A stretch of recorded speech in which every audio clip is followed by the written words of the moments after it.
Okay, welcome back, everybody. So, as I mentioned, our second panel is on engineering solutions to water insecurity. And again, I just wanted to preface some information from the scientific literature on how global environmental degradation is affecting water quantity and water quality. So we're going to hear about a lot of factors, global environmental degradation factors, such as climate change, nutrient enrichment, microplastics, probably not species invasions, affecting, they can directly and indirectly affect the physics, the chemistry, and the biology of our ecosystems.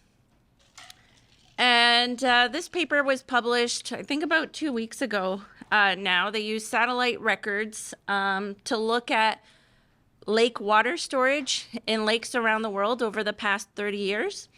And what they found was that about 53% of lakes are actually losing water. And so what you can see in these maps are if it's red, it's losing water. If it's blue, it's gaining water. And the size of the dot indicates how much loss we're experiencing.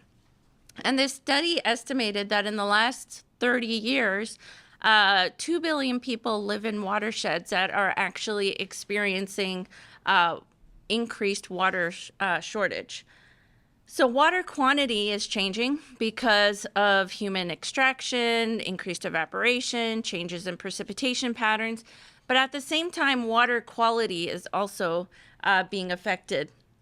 Here's a study that was published last year by Zhao Yang, where they looked at the color of lakes from satellites. And, you know, if you see from a satellite image a lake is blue, that might give you an indication that it's somewhat healthy, whereas lakes that are green or brown are clearly have way too much primary production and algal production, and water quality is degraded in those situations.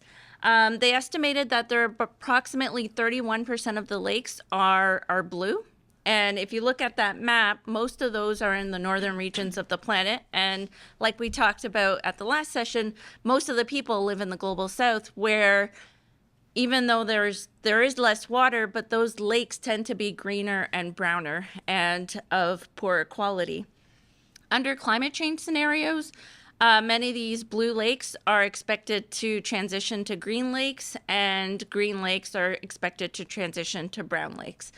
And so even in systems where their water will remain, fresh water will remain, it may not be of high quality. Here's an image on the right-hand side from a remote lake in Ontario. It's an oligotrophic lake that's experiencing cyanobacterial blooms. Here's a paleo record at the bottom of the image, and what you can see is, like, for over 100 years, this lake has been quite pristine, the water quality in the lakes. But in the last decade or two, it's more prone to cyanobacterial blooms, which can be toxic to wildlife and cause gastrointestinal issues in humans. And so that really brings to bear the issues around freshwater quantity and quality that we're seeing in our world's freshwater systems. And that brings me to introducing the panel today, who are engineers and have solutions or possible solutions to some of these freshwater issues. And we're going to start with Professor Satinder Brar. Satinder is the James and Joanne Love Chair in Environmental Engineering at York University. Her research is in two converging fields of value addition of waste and decontamination. Professor Brar has won many national and international awards, including the Eddy Principles Processes Wastewater Medal from the Water Environmental Federation, the 2017 Grand Prize in University Research for Excellence in Environmental Engineering and Science by the American Academy of Environmental Engineers and Scientists. She was recently inducted into the European Academy of Sciences in 2021 and is also a member of the College of New Scholars, Scientists, and Artists at the Royal Society of Canada. At York, she has spearheaded two major initiatives on water, namely One Water and the cluster on emerging contaminants and their interactions in water. So I will pass it on over to Satinder.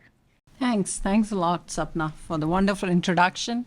And very good morning to all of you. I think I would like to give you a brief overview of my almost 20 years on water. Okay, it would be a very short time to cover everything, but just to give you a shot on what we do. So this is just to give you an overview of the current group that is working on water. I have still missed many names. I see those new students sitting there. They would be looking at the screen and saying they are not here. I'm sorry, I made this presentation at 5:30 in the morning. So go ahead, Sapna. Next. So primarily speaking, it's all drawn from the background where I come from. I think that's an interesting story to connect with water. I am basically a chemist by discipline. And when I did my master's in organic chemistry, we used to be doing a lot of synthesis as a project. And I used to always ask my supervisor, where does all this solvent go? It just goes into the drain. And he did not have any answer at that point, okay, in the late 90s when I was doing my master's in organic chemistry. So he said, 60% of it we will recover and 40% probably goes down the drain. Okay, so this is just a lab scale version that I'm explaining to you where we would be probably, draining almost few liters every day of all the field experiments. And imagine that happens in a typical chemical industry. I don't know how much was getting wasted. So somehow I think that put a pause on my continuation of PhD in chemistry at that point. I had to sit back and think. So that is where I thought I would pursue environmental engineering. And then, the field was open to many things. Of course, chemistry is always my first love. So I make connections with chemistry, which makes me understand many things in environment.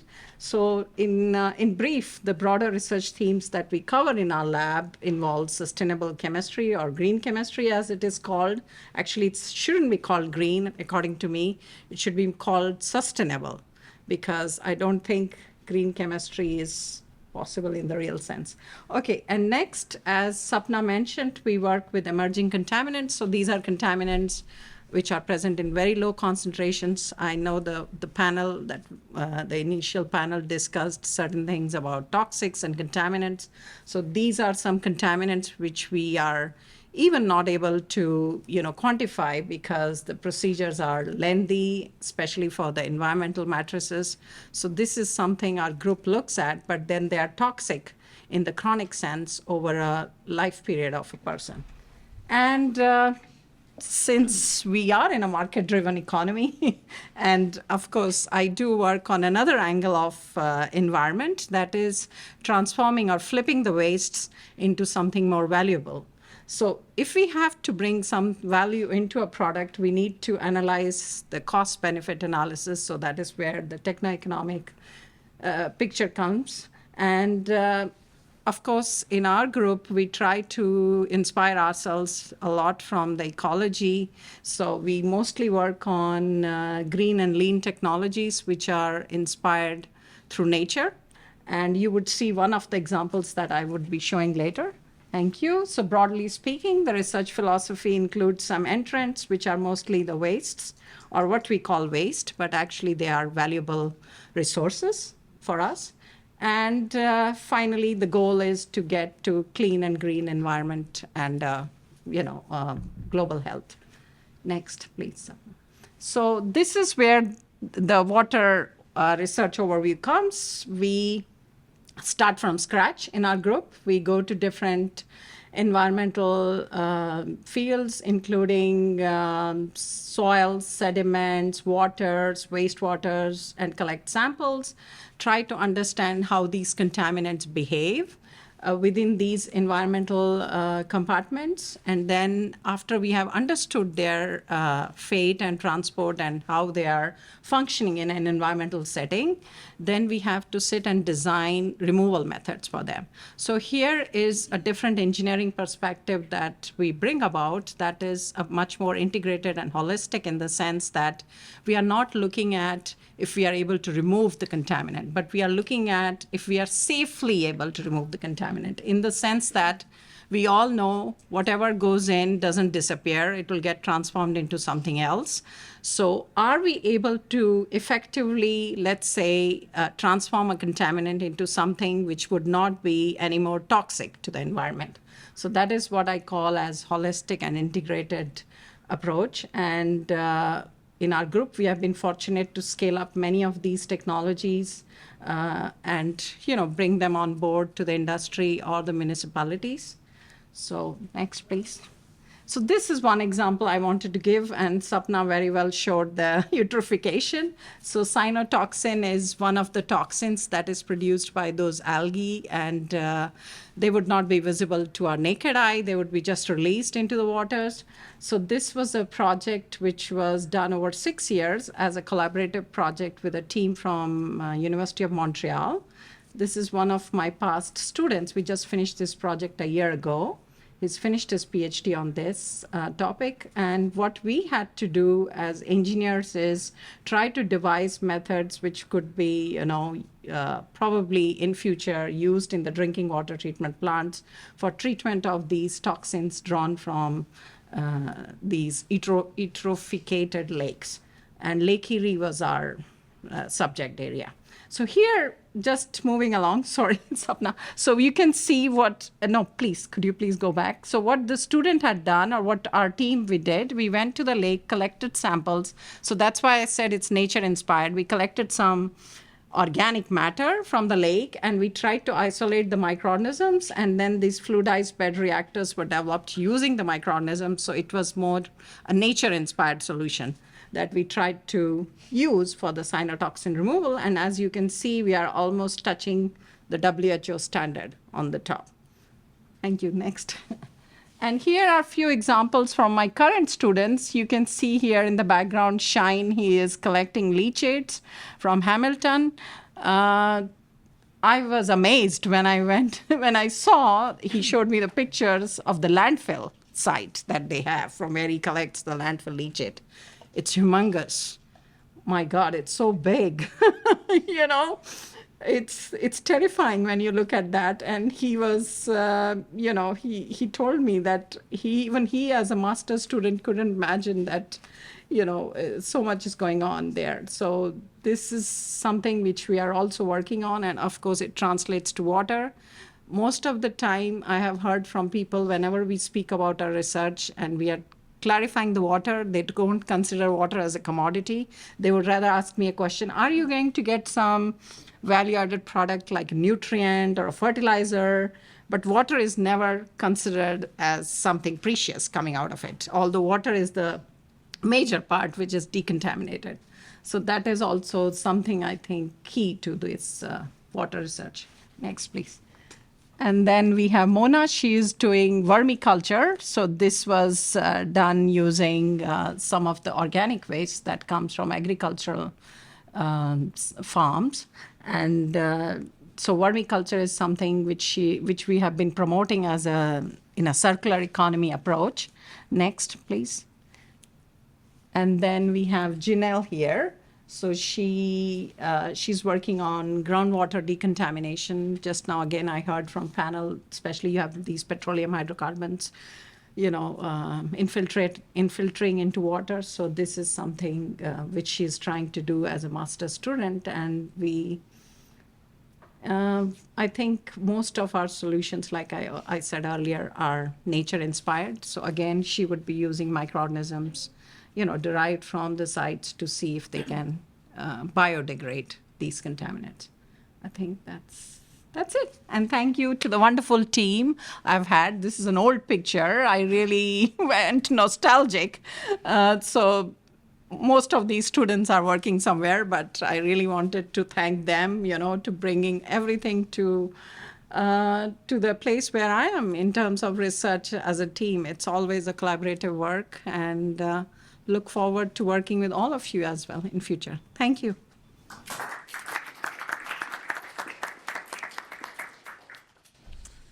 Thank you, Satinder. Next up, we have Professor Marina Freire-Formaly.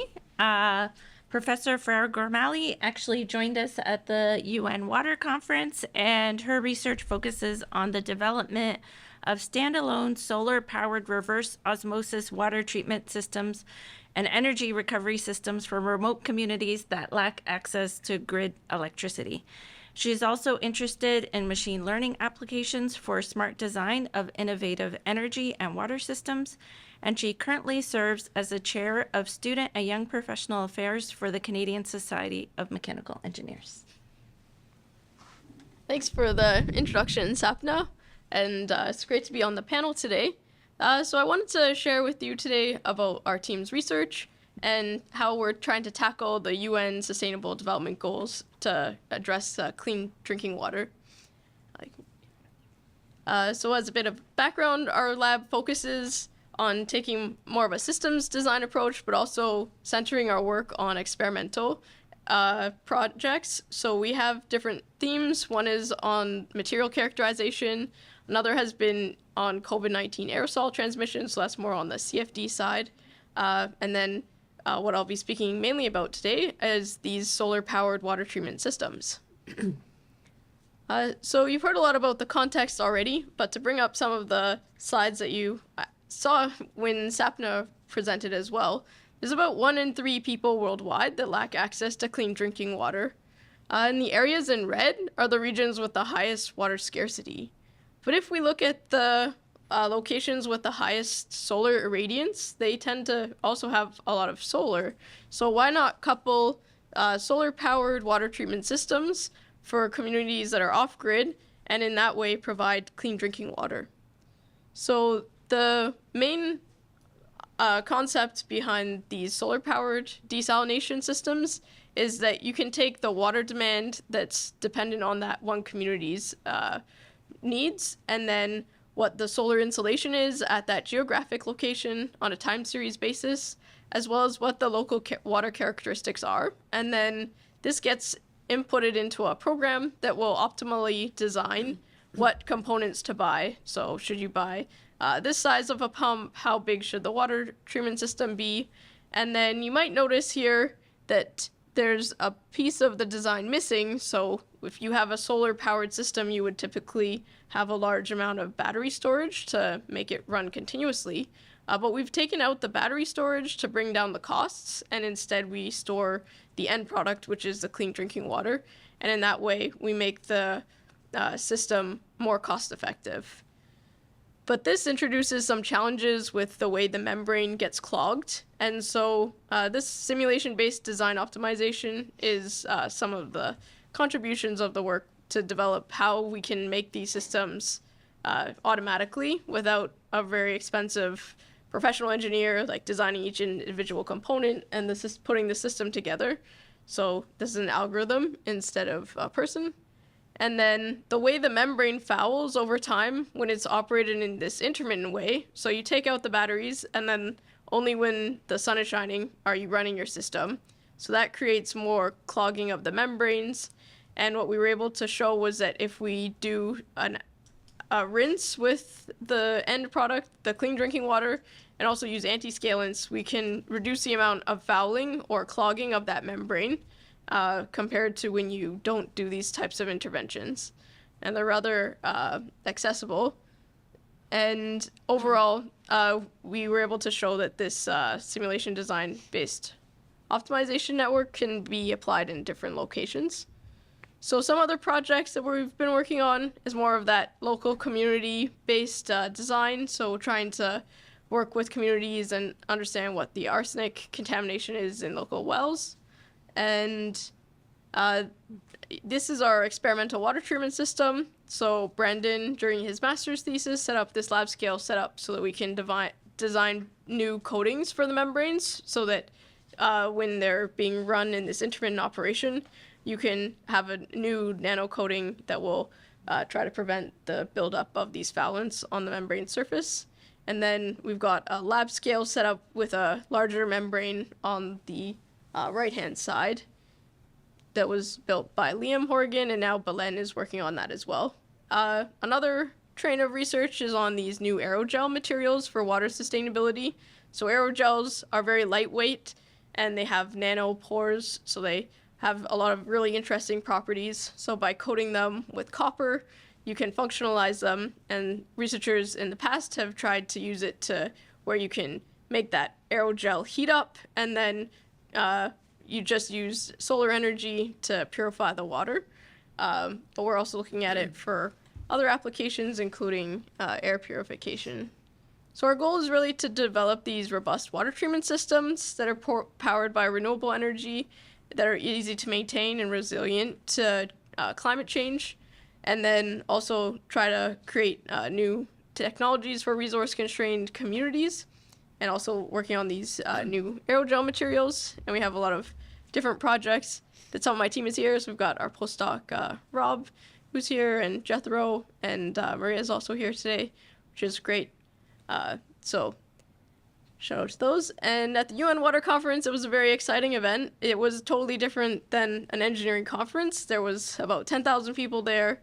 So we got some tours of the UN headquarters, and a lot of serendipitous things occurred. So Emma Duell, who's pictured here with the UN flag, gave a talk there that was planned kind of in situ at the UN, at the Bangladesh High Commission to the UN, where they had several researchers do a similar panel and try to spur some new projects. So thanks for to all the team that's been working, and also thanks for listening about my lab's research. And just a final plug to the Women in Inclusivity in Sustainable Energy Research. So please check out the website and join the community. We're trying to run some more events like this in the future and build up the community to support one another at York. Thanks.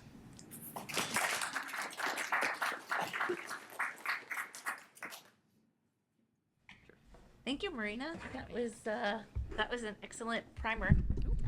Okay, next up we have Stephanie Gora, who is an assistant professor, and her research focuses on light-based technologies, UV, advanced oxidation, photocatalysis for drinking water and wastewater treatment.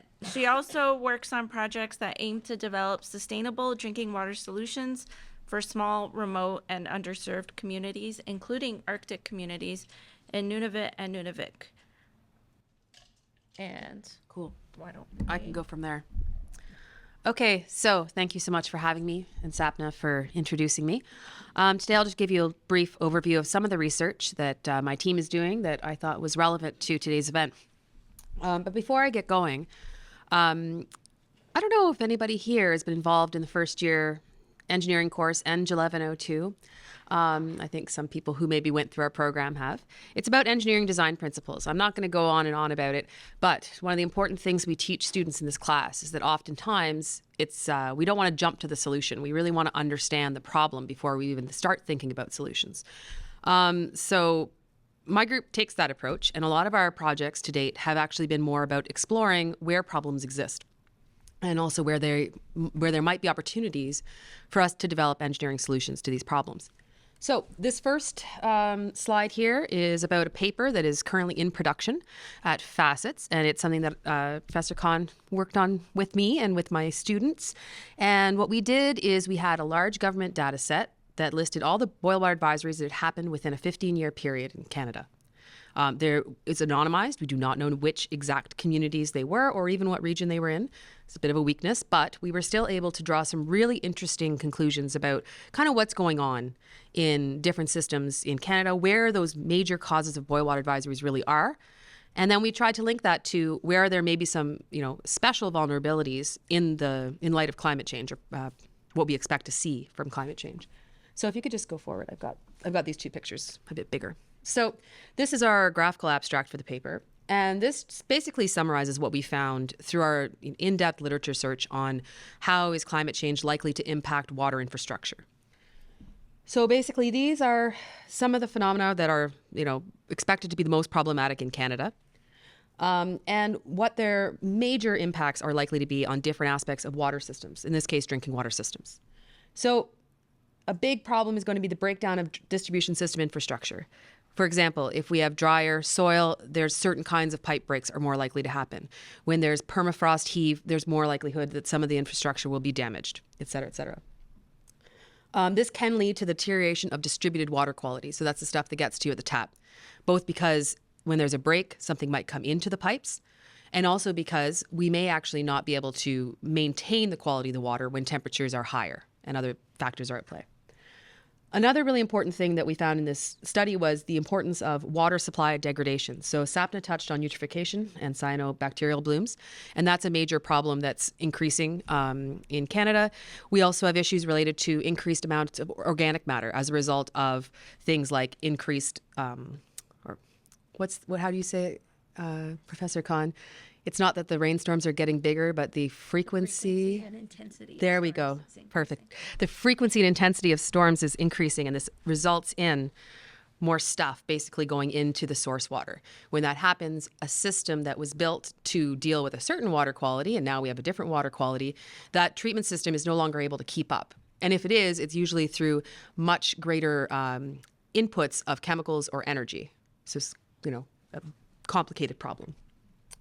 And then we tried to link it to boil water advisories and how this generally will lead to increased water safety risk across the board. But in Canada, water safety risk is not, equally distributed. It's especially important and destructive, basically, in smaller communities. Yeah. So this is a neat little figure that, again, Professor Khan helped us with.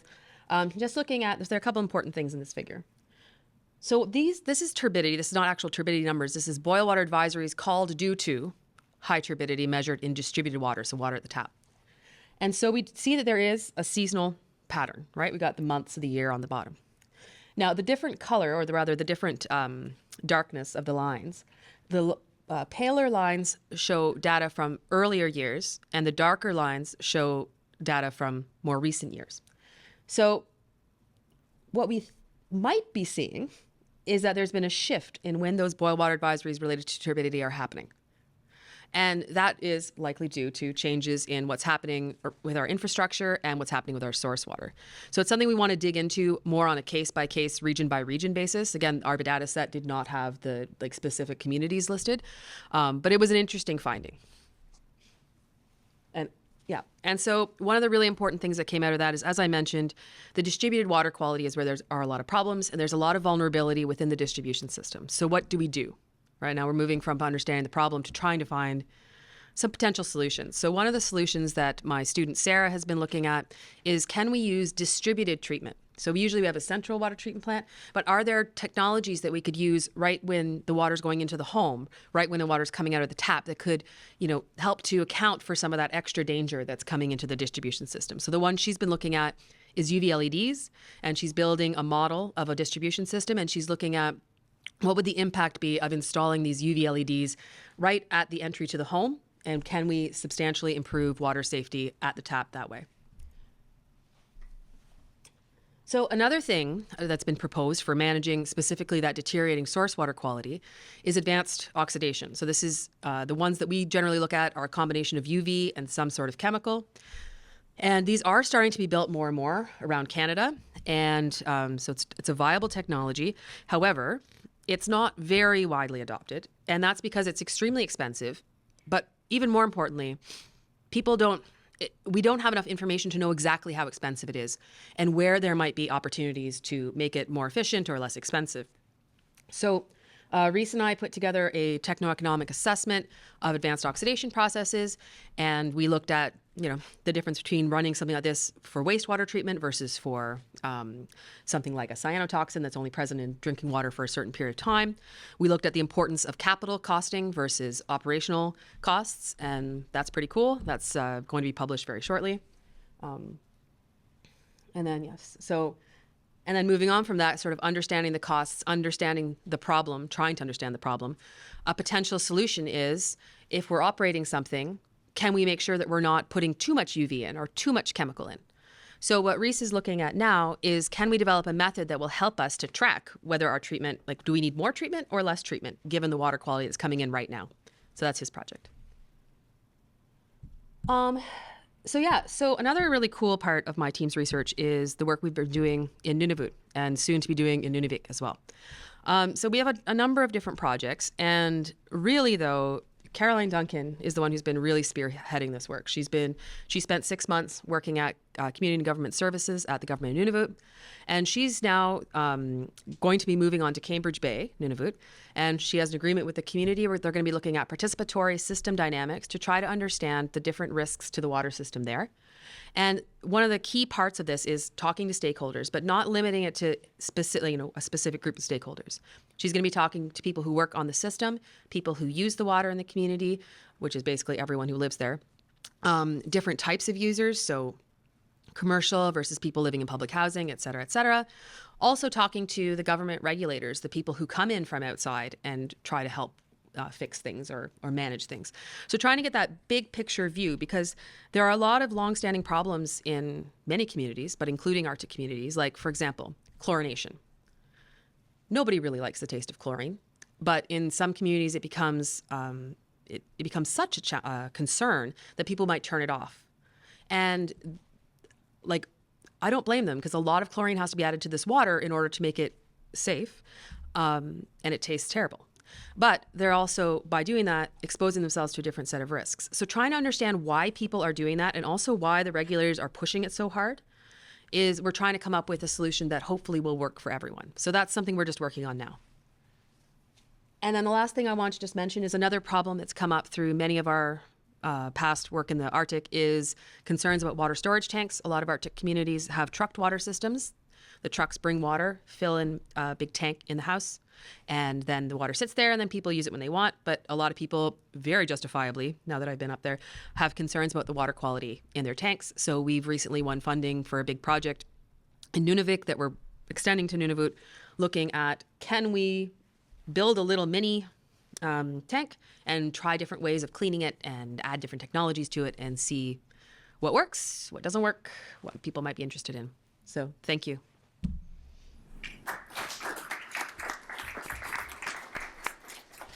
Great, thank you, Stephanie. And lastly, Professor Shooka Karimpour, who leads the Environmental Hydrodynamics Lab.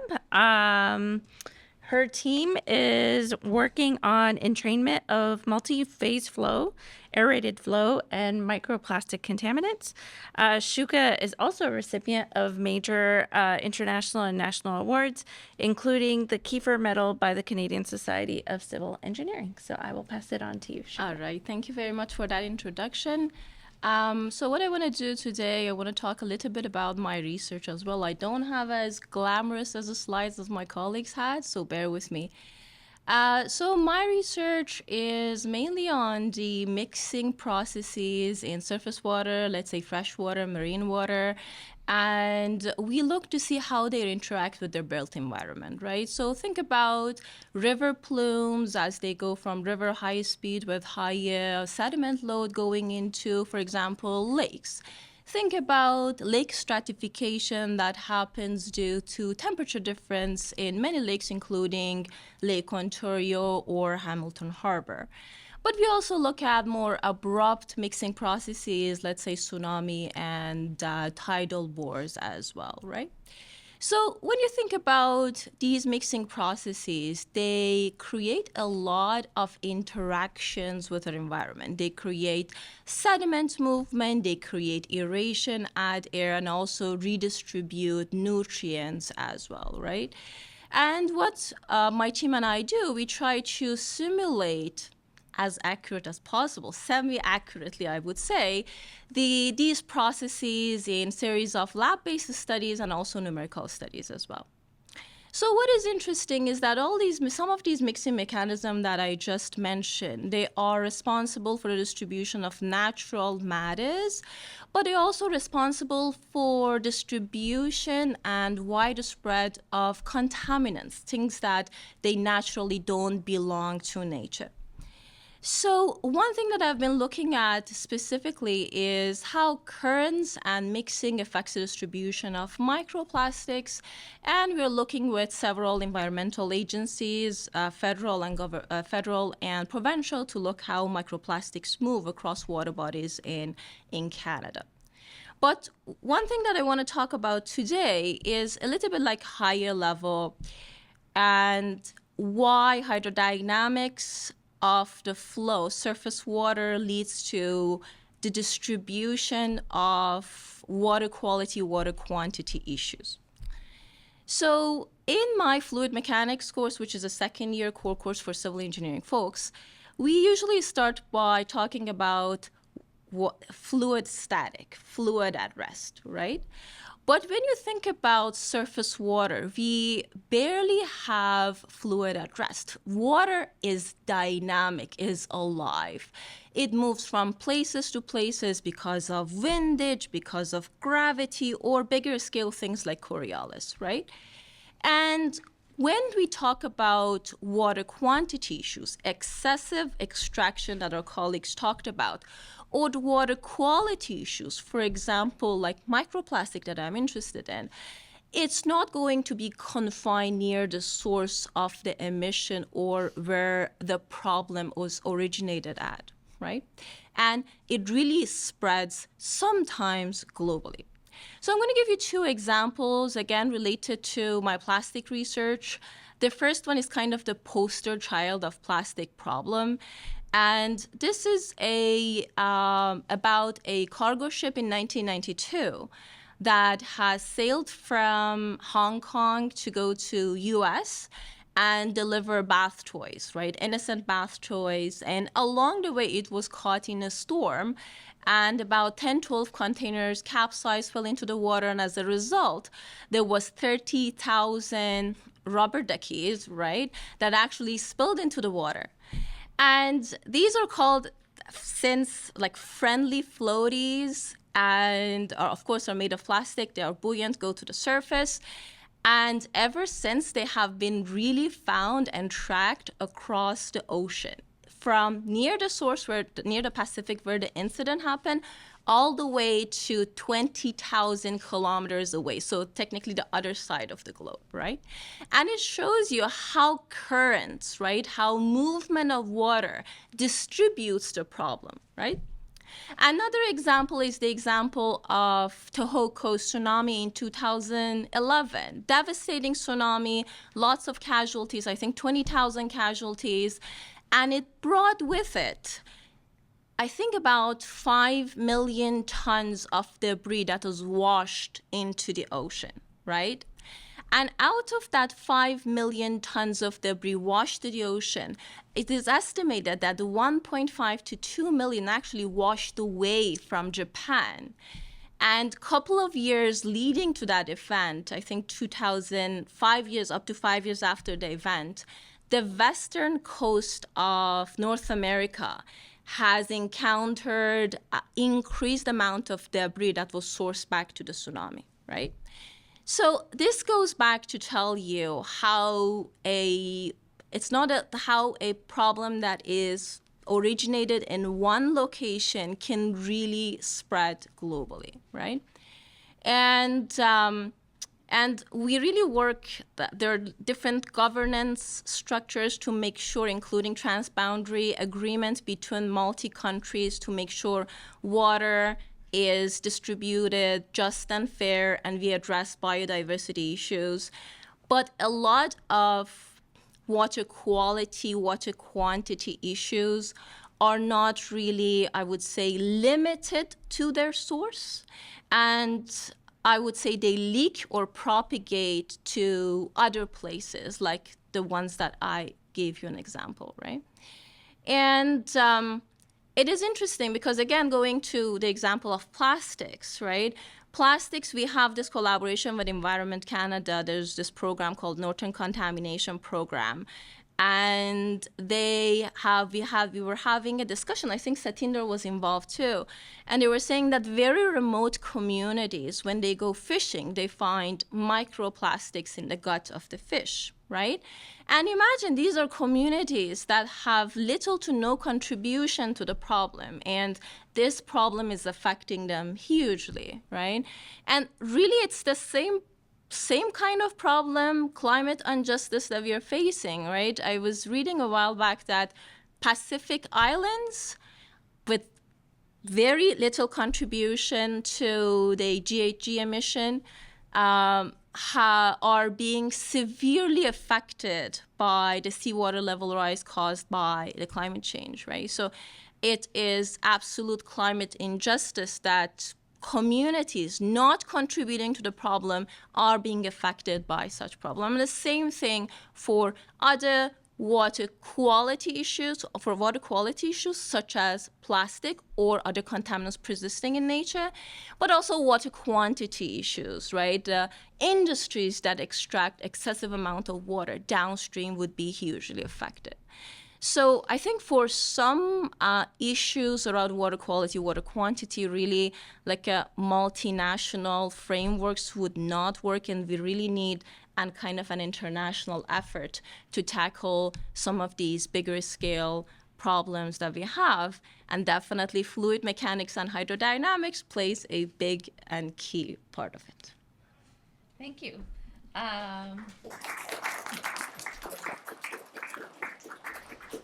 While you were speaking, I kept thinking about that Malaysian airline that disappeared, that airplane, and did they find some of its parts off the coast of Madagascar? Okay, so we have a few minutes for questions before another small networking break, and we'll open the floor to anyone who might have questions at this time. Usman? Thanks for all those presentations. Really exciting to see what engineers are doing in our department. My questions for Satinder. What I took away from your presentation is a lot of what you do is sort of risk mitigation. Like in the future, if water quality is worse, we need to have the technology to make sure we still have clean drinking water, which is critical. My question is similar to my previous one. How does this transition happen? How long do you think it'll take to make your innovative technologies and have them implemented at scale across the world? And do we have that much time? Do we have? Enough time? Okay. Yes, I think we have. I could probably draw again. Thank you for the question, Usman, from my the technologies that we have successfully delivered and are being used. So it's a question of serendipity when you're doing experiments. Like, I think the best, again, I'll just draw one example. I was in an industrial and academic setting in Montreal a few years ago, and they were doing a lot of discussion of decontamination and stuff like that. And all these site remediation companies were there, those who remediate sites. And the point that came out from the discussion was, okay, we have all those physical, chemical, biological technologies. Can somebody offer something which would have less regulatory risks? Because if you're applying something on a contaminated site, you have to make sure that you're not creating secondary pollution there. So that was the question that came up, and I didn't have any answer while that meeting was going on, but we went back to our group, and fortunately we have been working with microorganisms for quite a while now, and they really have immense power. And when I was discussing with one of my research associates at that time, so he said, probably we can see if we can have these biochemicals, what we call enzymes, that are produced by the microorganisms to draw energy and reproduce. So I said, yes, but maybe it would be very costly because you have to produce something, then extract, and then apply.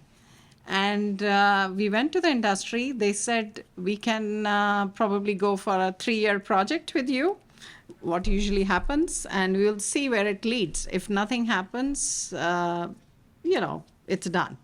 So I told the PhD student who was hired was quite industry oriented, and she asked us a question right up front. Do you think within 3 years of my PhD, I would be able to deliver a product to the industry, to the site? We said, you have to keep your eyes open in the lab when you work, and probably things would happen. And to her surprise, and to my surprise as well, in 3 years, that product was delivered to the industry, and they are using in the north of Quebec as one of their tools. We should not forget, when like you asked me the question, what is the time scale? So time scale depends on the problem that you're dealing with. If it is a legacy problem, like, something has been there for 50 years, definitely the timeline would be longer, okay? It takes time to deliver. But if something is less contaminated, let's say, so those sites can use these tools. So some of the tools that we make, they may not be an absolute answer to all the contaminations, but they are one of the tools in the tool base for the industry to tackle a specific problem. Or let's say polish something which was already treated, Stephanie has mentioned UV disinfection. Then you have UV also being used for decontamination, but then you may have other contaminants there. So probably these tools then can help in polishing. Likewise, what Shooka was mentioning, or even Marina, I saw she uses solar panels. So all this is tied up together, but in terms of timeline, I think it depends on many factors. And most importantly is the type of contamination and how long has the contamination been there. Yes, but it is doable. Okay, yes, thank you. Thank you. If there are no other questions. Oh, you have a question. Perfect. I'm Sonia Martin, a student with Faculty of Education, so I'm not part of this. But I was just curious, thank you so much for all the work that you're doing. Earlier today on the Water is Life panel, Dr. Perkins talked about how scientists kind of see things within their systems, which are bound. And so I'm curious how this morning's panel might have inspired you to think beyond boundaries in ways that you haven't yet before, or maybe you could talk to how you might already be doing that. Great question. Thank you. Stephanie, do you want to go first? Yeah, so I think, all right, so it's a big question, but the first thing that sprang to mind as I was listening to you speak was my team really tries to engage a lot of stakeholders, like a lot of different people. I'm best connected within the industry, but we are, making a lot of progress, especially in Nunavut, with connecting with people who are in communities who are struggling with specific challenges that we can hopefully help with. So, at this point, I feel that we're expanding our worldview mostly by trying to talk to people and actually listen to them. Caroline, my student who's doing the work in the Arctic, she's spectacular at that. She was an amazing hire, and she has built a lot of relationships up north with many different stakeholders. And,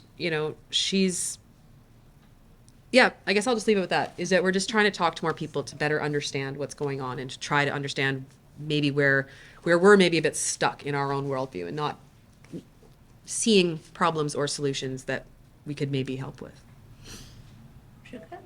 Yeah, absolutely. I think, so my background, I have a PhD coming from McGill, very pure, I would say fundamental hydrodynamics. And when I started my independent career, I kind of was confused what would be my bigger contribution to the society overall, right? And I think one kind of answers your question from my perspective is that when I started my independent career, I started also to look into problems in a more I would say, multi-dimensional ways. And I started to collaborate with colleagues that I would have never imagined collaborating. I'm collaborating with colleagues from biology, from environmental chemistry, trying to not only educate myself on the problem, on the existing issues, but also broaden my horizon and try to tackle issue from different aspects rather than just one single perspective. Great. Thank you. Satinder? Yes, so I think I can wrap it up in terms of One Water ORU. So probably it's the best example where we have people from sciences, engineering, social sciences, arts, then environmental studies. So this is all, I think, required because water is not within one specific discipline's boundary. It's a problem for everybody, and it's a big learning experience. And fortunately, I see it now even in the granting agencies. The way they work now is for multidisciplinary projects, you have more scope than, for something which is really niche and single discipline oriented. So there's a lot of learning required for us as engineers, I agree. And I think bringing these collaborations together, like listening to the panel in itself was one small step. But thank you, Sapna, for organizing this with Marina and Sylvie. And I would say, yes, this One Water is the best hub, for such collaborations. Thank you. Great. Thanks. Thank you. And thank you, everybody, for joining us here today. And hope you get to meet other people within the water field over the next the break. So thanks for coming and thanks for your contributions. Thank you, Sally.